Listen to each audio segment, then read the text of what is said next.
அனைத்து சிவபெருமானின் அருளால் நிச்சயம் நல்ல நாளாக மாறப்போகுது. நீங்களும் சிவபெருமானை வழிபடக்கூடிய பக்தராக இருந்தீங்கன்னா ஓம் நமச்சிவாயா போற்றின்னு 3 முறை கமெண்ட் பண்ணுங்க. நிச்சயம் நல்லது நடக்கும். இந்த ஆடி மாதத்தில் பார்த்தீங்கன்னா சிவபெருமானுக்கு உகந்த இந்த ஆடி மாதத்தில் வரக்கூடிய சிவராத்திரி என்று எந்த முறையில் விரதம் இருந்து வழிபட்டால் நம்முடைய வேண்டுதல் முழுமையாக நிறைவேறும். இந்த சிவராத்திரிக்கு என்னென்ன சிறப்புகள் இருக்குது, இந்த நாளில் சிவன் கோவிலுக்கு செல்லும்போது என்ன மாதிரியான தவறுகளை செய்யக்கூடாது, இந்த ஆடி மாத சிவராத்திரிக்கு என்ன சிறப்புன்னு தெரிஞ்சுக்க வீடியோவை கடைசி வரைக்கும் ஸ்கிப் பண்ணாமல் பாருங்கள். மேலும் சிவபெருமானை வழிபடக்கூடிய பக்தராக இருந்தீங்கன்னா ஓம் நமச்சிவாயா போற்றின்னு 3 முறை கமெண்ட் பண்ணிவிட்டு சேனலை சப்ஸ்கிரைப் பண்ணிக்கோங்க. தனிப்பட்ட முறையில் உங்கள் ஜாதக ரீதியாக ஏற்படக்கூடிய பிரச்சனைக்கு சரியான ஒரு பரிகாரத்திற்கோ வீடியோவில் டிஸ்கிரிப்ஷன் கீழே ஜோதிடர் நம்பர் இருக்குது, அந்த நம்பருக்கு நீங்கள் கால் பண்ணி தெரிஞ்சுக்கலாம். வாங்க வீடியோக்குள்ளே போகலாம். சிவபெருமானுக்குரிய முக்கியமான 8 விரதங்களில் ஒன்று தாங்க இந்த சிவராத்திரி விரதம். மாசி மாதம் வரக்கூடிய சதுர்த்ததிசி திதியே மகா சிவராத்திரியாக நம்ம கொண்டாடுவோம். இது தவிர மதந்தோறும் வரக்கூடிய சிவராத்திரியிலோ விரதம் இருந்து இரவில் கண் விழிச்சு சிவனை வழிபடுவதும் உண்டு. அந்த வகையில் சிவபெருமானுக்கு உகந்த ஆடி மாத சிவராத்திரி ரொம்பவே சிறப்பாக அமைய போகுது. இதில் பிரதோஷத்திற்கு அடுத்த நாள் தாங்க இந்த மாத சிவராத்திரி வரும். ஒரு சில மாதங்களை நீங்கள் பார்த்தீங்கன்னா பிரதோஷத்தோடு சேர்த்தே இந்த மாத சிவராத்திரி வரும். ஆனால் ஆடி மாத சிவராத்திரி பார்த்திங்கன்னா பிரதோஷம் முடிஞ்சு அடுத்த நாள் செவ்வாய்க்கிழமையில் இந்த சிவராத்திரி வந்திருக்கு. இந்த விரதத்தை நாம் அதிகமானவங்க கடைபிடிப்பீங்க. ஆனால் மாத சிவராத்திரிகளின் மகிமை பற்றி பலருக்கு தெரியாதுங்க. மாத சிவராத்திரியில் விரதம் இருந்தீங்கன்னா என்ன மாதிரியான பலன்கள் கிடைக்கும், ஒவ்வொரு தமிழ் மாதத்தில் வரக்கூடிய மாத சிவராத்திரிக்கு ஒவ்வொன்று சிறப்பு உண்டு. மாதந்தோறும் அமாவாசைக்கு முன்னாடி தினம் வரக்கூடிய சதுர்த்ததிசி திதியில் வருவது தாங்க இந்த மாத சிவராத்திரி. மாத சிவராத்திரி விரதங்களை பற்றி மாத சிவராத்திரியில் விரத கல்பம் நூல் விரிவாக்க சொல்லுதுங்க. அதனை சுருக்கி இந்த ஒரு வீடியோவில் நம்ம பார்த்துட்ருக்கோம். நித்திய சிவராத்திரி, மாத சிவராத்திரி, பட்ச சிவராத்திரி, யோக சிவராத்திரின்னு மகா சிவராத்திரின்னு 5 வகையான சிவராத்திரிகள் இருக்குது.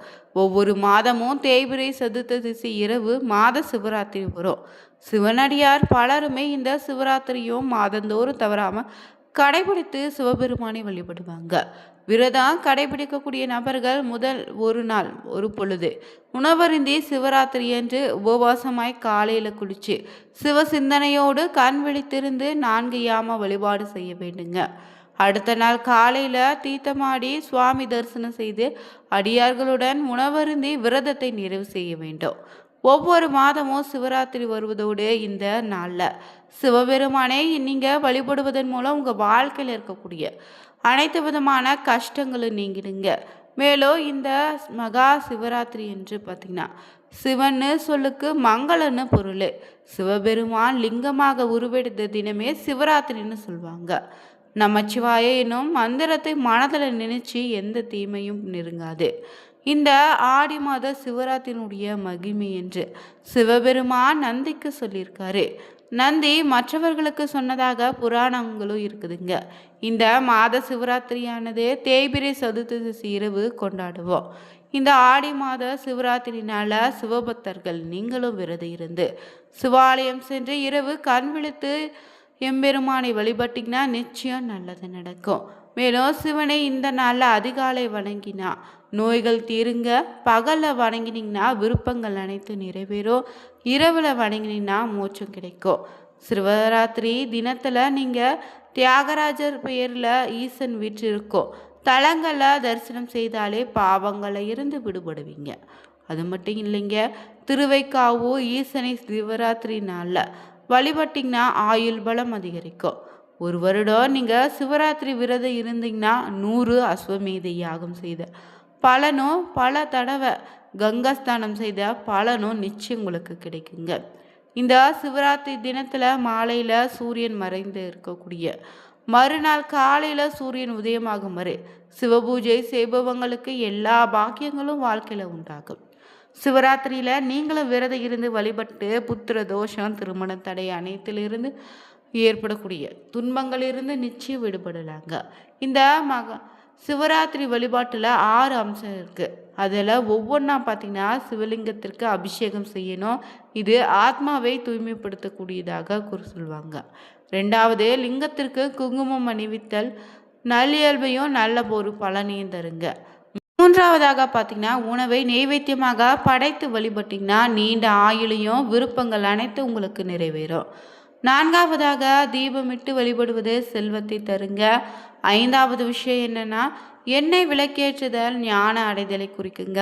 ஆறாவது, வெற்றிலை அளித்தல் உலக இன்பங்களை திருப்தியை கொடுக்கணும்னு சொல்லுவாங்க. இந்த மகா சிவராத்திரி என்று பார்த்திங்கன்னா ஆடி மாத தேய்பிரை சதுர்த்ததிசி நாளே இந்த சிவராத்திரி அமைந்திருக்கு. இந்த நாளில் பார்த்திங்கன்னா வழிபடுவது ரொம்பவே சிறப்புங்க.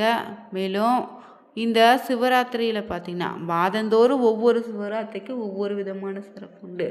அந்த வகையில் சித்திரை மாதத்தில் வரக்கூடிய தேய்பிரை அஷ்டமி சிவராத்திரி உமாதேவியால் வழிபடப்பட்டதுங்க. வைகாசி வளர்பிறை அஷ்டமி சிவராத்திரி பார்த்திங்கன்னா சூரிய பகவானால் வழிபடப்பட்டது. ஆனி வளர்பிறை சதுர்த்ததிசி சிவராத்திரி ஈசனாலே வழிபட்டப்பட்டது. ஆடி மாதம் தேய்பிரை பஞ்சமி சிவராத்திரி பார்த்திங்கன்னா முருகனால் வழிபடப்பட்டதுங்க. அடுத்தபடியாக ஆவணி மாதம் வளர்பிறை அஷ்டமி சிவராத்திரி பார்த்திங்கன்னா சந்திரனால் வழிபடப்பட்டதுங்க. புரட்டாசி வளர்பிறையில் வரக்கூடிய ஆதிசேஷனால் வழிபடப்பட்டது.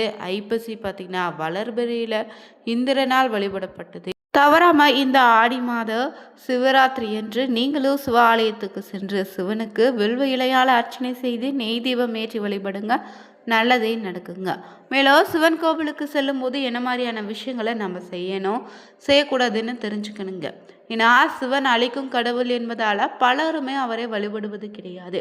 ஆனால் அவர் தீமையை மட்டும்தான் அழிச்சு நம்முடைய பாவங்களை மட்டும் அழிச்சு பக்தர்களுடைய துன்பங்கள் இருந்து காத்து முக்தி தரக்கூடிய பிறவாத நிலையை தரக்கூடிய தெய்வம்னா இது சிவபெருமான் மட்டுங்க தாங்க.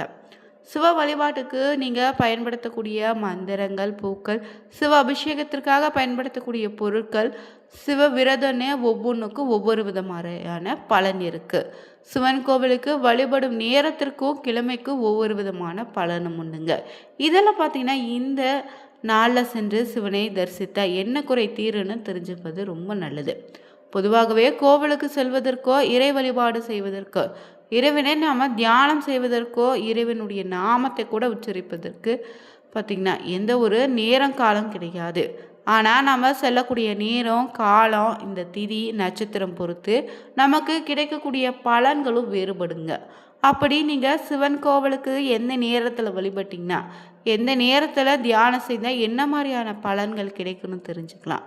திங்கட்கிழமை நாளில் வரக்கூடிய அமாவாசை நாளில் ராகு காலத்தில் சிவபெருமானை தரிசனம் செய்தீங்கன்னா மனவியாதிகளோ குழப்பமான சூழ்நிலைகளும் மாறும். அதுவே செவ்வாய்க்கிழமை நாளில் யமகண்ட நேரத்தில் சிவபெருமானை தரிசனம் செய்தால் கடன் தொல்லைகளில் இருந்து விடுபடுவீங்க. புதன்கிழமையில் சிவபெருமானே முதல் தரிசனம் செய்ய இல்லை அபிஷேகம் செய்ய தொழில் மற்றும் வேலையில் வளர்ச்சியும் உயர் பதவியும் கிடைக்குங்க. அடுத்தபடியாக பார்த்திங்கன்னா வியாழக்கிழமை நாளில் இரவு கடைசி தரிசனம் செய்திங்கன்னா இணையெல்லாம் செல்வம் உங்கள் வாழ்க்கையில் கிடைக்கும். அதுவே வெள்ளிக்கிழமை பௌர்ணமி சேரக்கூடிய காலத்தில் மாலை 4:30 முதல் 6 மணிக்குள்ளே சிவபெருமானை தரிசனம் செய்தால் மகாலட்சுமி அருள் உண்டாகும். சனிக்கிழமை நாளில் ராகு காலத்தில் சிவபெருமானை தரிசனம் செய்தீங்கன்னா கர்ம வினைகள் கலைந்துடுங்க. ஞாயிற்றுக்கிழமை நாளில் சிவன் கோவிலுக்கு சென்று ராகு காலத்தில் சிவபெருமானை தரிசனம் செய்தால் எதிர்களால் ஏற்படக்கூடிய கஷ்டங்கள் விலகி தைரியம் உண்டாகும். இவை விட ரொம்ப ரொம்ப முக்கியமான ஒரு நேரம் லிங்கோத்பவ காலத்தில் சிவபெருமானை தரிசனம் செய்தால் பிறவா நிலையினை நீங்கள் அடையலாம். அதாவது திரியோதசியும் சதுர்த்தசியும் சந்திக்கக்கூடிய காலத்தினுடைய பேர் தாங்க இந்த லிங்கோத்பவ காலம். அதாவது பார்த்திங்கன்னா அமாவாசை இல்லைன்னா பௌர்ணமி தொடங்கி 13வது நாள் முடிந்து 14வது நாள் தொடங்கக்கூடிய காலங்கள். இந்த நாளில் வழிபடுவது பார்த்திங்கன்னா இணையல்லா சிவபெருமானின் அருள் கிடைக்குங்க. இந்த லிங்கோத்பவ காலம் பார்த்திங்கன்னா ஆடி மாத சிவராத்திரி இரவு முழுவதும் இருப்பதால் மகா சிவராத்திரி அன்று மட்டும் உயிர்கள் அனைத்தும் இரவு முழுவதும் கண் விழிச்சு எம்பெருமானை வழிபட்டா சிவனிடம் செல்லலான்னு சொல்லுவாங்க. மேலும் இந்த நாளில் பார்த்திங்கன்னா ஓம் நமச்சிவாய, ஓம் பவாய நமக, ஓம் சர்வாய நமக, ஓம் ருத்ராய நமக, ஸ்ரீ வசுதேவாய நமக, ஸ்ரீ உக்ராய நமக, ஸ்ரீ ஈசானாய நமக எனும் மந்திரத்தை எளிமையாக சொல்லி வழிபடுங்க. நிச்சயம் உங்களுடைய வேண்டுதல் சிவனின் அருளால் நிறைவேறும். இந்த வீடியோ பிடிச்சிருந்தா நீங்களும் பார்த்தீங்கன்னா சிவராத்திரி என்றும் பிரதோஷத்தன்று சிவன் கோவிலுக்கு செல்லக்கூடிய நபராக இருந்தால் மறக்காமல் சேனலை சப்ஸ்கிரைப் பண்ணிவிட்டு கூடவே இருக்க பெல் பட்டனை கிளிக் பண்ணிக்கோங்க. Thank you viewers.